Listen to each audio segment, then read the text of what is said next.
지금부터는 1시간 전에 마감한 뉴욕 증시 한번 짚어보고요. 또 오늘장 국내 증시 전략까지 살펴보도록 하겠습니다. 김민수 펠리즈 투자인 리서치 대표 전화로 연결돼 있습니다. 대표님 안녕하세요. 네, 안녕하십니까. 네, 뉴욕 증시가 1시간 전에 혼조세로 마감을 했습니다. 부양책 협상 재개 소식과 또 경제지표 호조에 반응을 하면서 11월에 랠리를 이어가나 싶었는데 장 마감을 얼마 안 두고 화이자가 이 공급망 문제로 올해 백신 출하량을 축소할 거라는 보고서를 내자 이 S&P 500 지수가 하락권으로 마감을 했습니다. 이런 걸 보면 증시의 백신 기대감이 전제로 깔려 있다 이런 생각이 드는데 대표님은 뉴욕 증시 어떻게 보셨나요?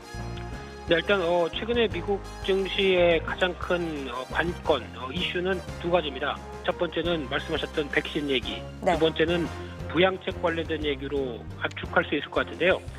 가장 먼저 백신 관련된 얘기는 지금 잘 개발에 성공했다. 그래서 환호하고 그 다음에 잘 국민들이 맞을 수 있을 것인가 라는 부분들 쪽에서 포인트가 맞춰져 있는데 그러다 보니까 지금 이번에 화이자 관련된 얘기도 그렇고 예상보다 좀 지연될 것이다 라는 부분들이 아무래도 공급망 쪽이라고 하게 되면 유통 관련된 이슈겠죠. 네. 그래서 지금 유통 관련된 어떤 여러 가지 섹터나 종목들이 일단 또 오늘도 관심을 보이면서 주가가 영향을 끼칠 수는 있겠다고는 보여지는데 하지만 국내에서 보여지는 섹터들은 일단 개연성에 따라서 움직이고 또 많이 올랐기 때문에 여기서 제가 뭐라고 말씀드릴 자리는 아닌 것 같고요.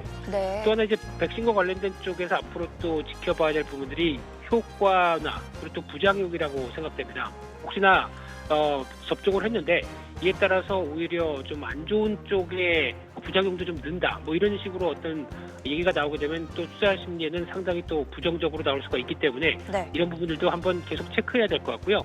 마지막으로는 또 이 백신을 통해서 이어지고 있는 경제 정상화에 대한 기대감이 지금 시장에 약간 먼저 반영되면서 움직이고 있다는 흐름들이고요.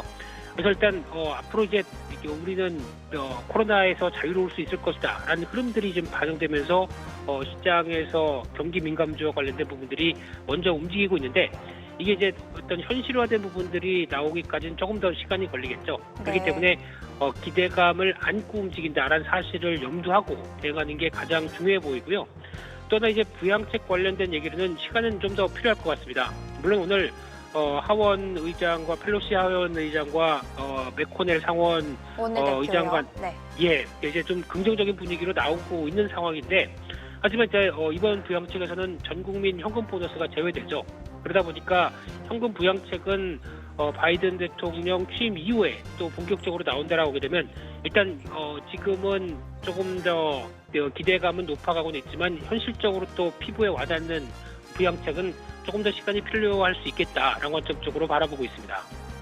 네, 그럼 이어서 국내도 한번 살펴보도록 하겠습니다. 어제장 코스피, 코스닥 할 것 없이 신고가 잔치가 이어졌습니다. 고점 부담이 없는 건 아니지만 그래도 조금 내렸다 하면 이 매수세가 다시 유입이 되면서 상승세를 유지하고 있었는데요. 중국이 게임 한한령을 4년 만에 풀었다는 소식에 엔터테인먼트 또 게임 관련주의 전체적인 흐름도 좋았습니다. 종목별 장세가 이어질 수 있다고 어제도 말씀을 해주셨는데 오늘 장에서 또 주목할 만한 업종 있을까요?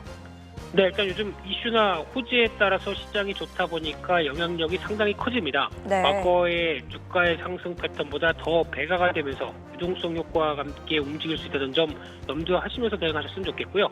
어제의 연장선상으로 봤을 때는 엔터주도 추가로 움직일 가능성이 있고 또 이제 장 마감 후에 나왔던 3강 MNT의 어떤 수주 소식을 보게 되면 또 친환경 관련된 풍력 섹터 움직일 가능성이 있고 또 네. 어제 현대차가 신고가가 나오다 보니까 그와 관련된 친환경 관련된 또 자동차 부품주 또 움직일 가능성이 높은데 하지만 지금 그런 확대되는 단기적인 이슈보다는 조금 더 지금 시점에서 시장의 흐름보다 좀 덜 간 종목들, 덜 간 업종에서 변화가 나올 수 있을 만한 흐름들을 체크하고 대응하는 것도 조금 더 지켜보기엔 좋겠다라고 말씀드리고 싶은데 네. 대표적으로 코로나 피해 섹터죠.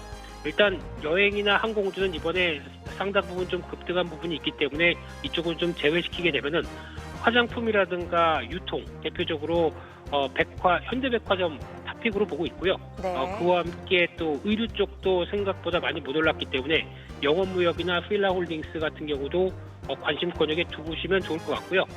그 밖에 또 가장 몇 주 전부터 강조드렸던 게 건설, 건자재 쪽입니다. 건설주는 계속 관심 있게 보시라고 강조를 드리고 있는 이유가 미분양 지표만 본다고 하더라도 공급 확대가 나올 수밖에 없다고 봐야 될 것 같고요. 네. 그러다 보니까 이제 건설주, 특히 중소형 건설사는 주가가 이 정도에 있어도 되나라고 싶을 정도로 자산이나 실적 대비 싼 종목들이 널려 있습니다. 네. 그래서 한번 잘 보시고 대응하셨으면 좋겠고요. 정부가 대규모 어떤 그 대형 건설사 쪽의 재건축이나 이런 쪽을 강화시킬 가능성은 아직 없기 때문에 중소형 쪽의 어떤 재건축 그리고 재개발 쪽이 조금 더 유리하다라고 하게 되면 오히려 기회 요인들이 더 높다고 보는 가운데 그와 함께 움직일 수 있는 쪽이 건자재겠죠. 그래서 시멘트, 철근, 어떤 페인트 이런 쪽에 대한 섹터들의 동향들도 싼 종목들, 특히 월봉의 패턴을 보게 되면 바닥에서 지금 움직이는 스타일이 많기 때문에 이런 안간 종목들에 대해서도 관심 있게 보시게 되면 오히려 내년까지 결과가 더 좋지 않을까 이렇게 생각 들고 있습니다. 네, 실적은 좋지만 안간 종목이 뭐가 있는지 한번 확인을 해보셔야겠습니다. 지금까지 김민수 펠리즈 투자인 리서치 대표와 이야기 나눠봤습니다. 대표님 오늘 말씀 감사합니다. 네, 감사합니다.